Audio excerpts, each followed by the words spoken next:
কাঁপানো শীতে চারিদিকে যখন কুয়াশার চাদর, ঠান্ডায় জবুথবু জনজীবন, ঠিক তখনই খানাকুল থানার জগন্নাথপুর জাঁকড়ি এলাকায় উষ্ণতার এক অনন্য আলো ছড়ালো স্বেচ্ছাসেবী সংগঠন খানাকুল নীরবে আমরা।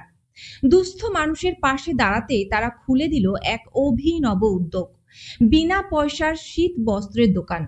এটি কেবল শীত বস্ত্র বিলি নয়, এটি ছিল মানুষের সম্মানকে মর্যাদা দেওয়ার এক অসাধারণ ব্যবস্থা। সাজানো তাক, ঝুলানো সোয়েটার, জ্যাকেট, কম্বল, মাফলার আর টুপি, ঠিক যেন এক প্রকৃত দোকান। মানুষ এসে নিজের পছন্দ মতো শীত বস্ত্র বেছে নিচ্ছেন, হাতে নিচ্ছেন যেটা তাদের প্রয়োজন।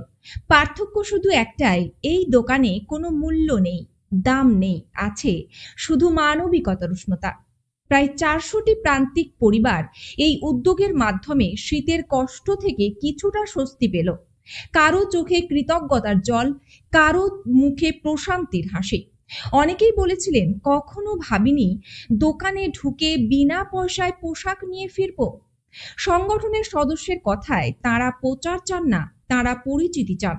তাদের একটাই লক্ষ্য, নিঃশব্দে মানুষের পাশে থাকা, নিঃস্বার্থভাবে সাহায্যের হাত বাড়িয়ে দেওয়া। যে রাতে অনেকের গায়ে ছিল শুধু একটি পাতলা চাদর, ঠিক সেই সময় এই বিনা পয়সার দোকান শুধু শীতবস্ত্র দেয়নি, এ দিয়েছে নিরাপত্তা, আশ্বাস আর ভালোবাসার স্পর্শ।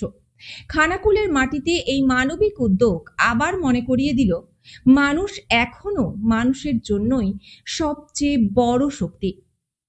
আজকে খানাকুল নীরবে আমরা পরিচালিত বিনা পয়সায় শীতবস্ত্রের দোকান উপস্থিত ছিল জগন্নাথপুর জাঁকড়ি এলাকায়। এখানে প্রায় 2 শতাধিক মানুষের জন্য খানাকুল নীরবে আমরা রেখেছিল তাদের পছন্দ মতো পোশাক। অর্থাৎ এই এলাকার জাঁকড়ি জগন্নাথপুর এলাকার মানুষজন এখানে এসেছিল, এই দোকানে এসেছিল, তারা পছন্দ মতো তাদের বিভিন্ন শীতবস্ত্র, তাদের ব্যবহার্য পোশাক তারা বেছে নেয়। এই রকমের একটা কর্মসূচি আজকে খানাকুল নীরবে আমরা রেখেছিল খানাকুলের জগন্নাথপুর জাঁকড়ি এলাকায় বিনা পয়সা শীতবস্ত্রের দোকান। ধন্যবাদ। আমি তন্ময় কলিতা, নীরবে আমরা গ্রুপের সহসভাপতি।